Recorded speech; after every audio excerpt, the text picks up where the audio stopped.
Bom dia! Hoje, 10 de março de 2016.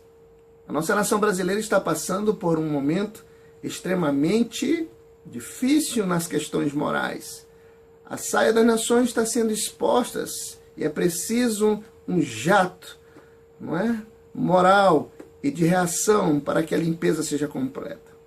Existe um texto e uma passagem, um momento histórico bíblico que é muito semelhante a este momento, quando a desesperança, mas também a esperança estavam se confrontando. Necessário foi que Jesus, diante de uma multidão de seus discípulos, começasse a ensiná-lo e dar uma nova perspectiva àquele momento. Está escrito no livro de Mateus, capítulo 5, de 1 a 11, e é chamado o Sermão da Montanha, ou o Sermão do Monte, o Sermão das Bem-aventuranças, ou das Beatitudes. Jesus, vendo a multidão, subiu ao monte e, assentando-se, aproximou-se deles e de seus discípulos, e, abrindo a sua boca, os ensinava, dizendo: Bem-aventurados, pobres de espírito, porque deles é o reino dos céus. Bem-aventurados os que choram, porque eles serão consolados. Bem-aventurados mansos, porque eles herdarão a terra. Bem-aventurados os que têm fome e sede de justiça, porque eles serão fartos. Bem-aventurados os misericordiosos, porque eles alcançarão misericórdia.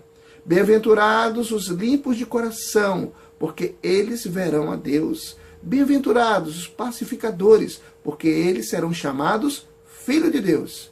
Bem-aventurados os que sofrem perseguição por causa da justiça, porque deles é o reino dos céus. Bem-aventurados sois vós, quando vos injuriarem e perseguirem, e mentindo disserem todo o mal contra vós por minha causa. O Sermão da Montanha apresenta princípios éticos e morais pertinentes ao reino vindouro do Messias? Será que é só isso? Que relação há entre a degradação moral do gênero humano e os princípios anunciados por Jesus? O Sermão do Monte é um conjunto de normas e princípios anunciados por Jesus? Será que ele serve para o nosso tempo presente, a nossa atualidade? É um estatuto do reino de Cristo? Basta comportar-se segundo alguns princípios éticos e morais que o homem terá direito ao reino dos céus? E na nossa vida, na terra em que nós vivemos?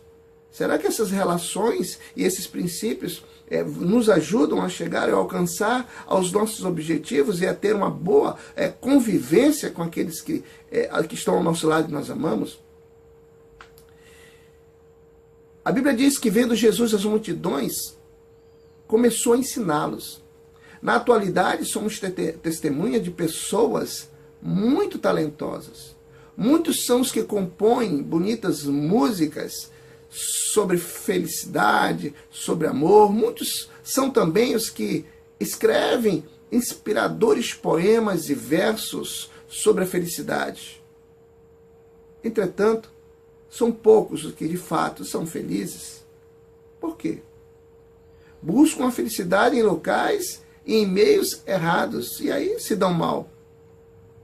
A Bíblia diz que, assentado em um monte diante de uma grande multidão, Jesus fala num grupo de pessoas que realmente era feliz. Mateus 5, de 3 a 12.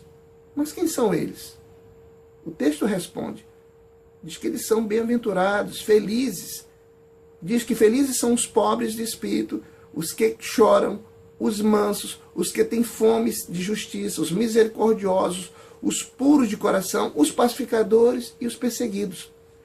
Todas essas, queridos, são qualidades ligadas ao caráter de Cristo. Jesus mostra que quem as possui vive uma vida mais feliz. Você é um desses. Posso ouvir amém? Não deu para ouvir, mas diga amém.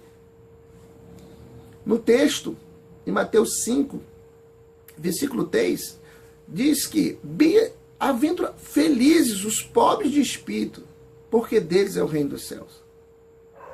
A promessa de alegria aos pobres é plenamente compreensível, mas o que entender o qualificativo adicionado ao substantivo pobre? Bem-aventurado aos pobres de espírito. Quem são os pobres de espírito? Jesus estava rodeado de pobres de várias cidades circunvizinhas. Não tinham pessoas abastadas e muitas delas eram ignorantes.